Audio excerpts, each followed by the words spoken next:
This is my 72 K10. It has a problem.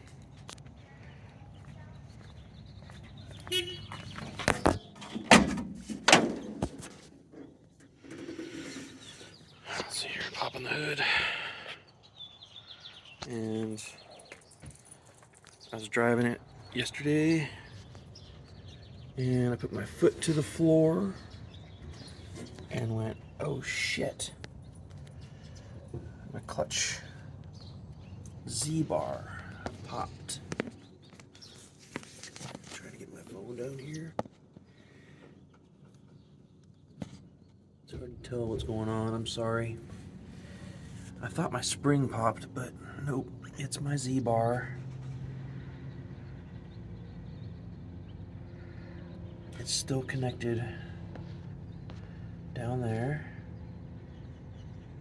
but it is not connected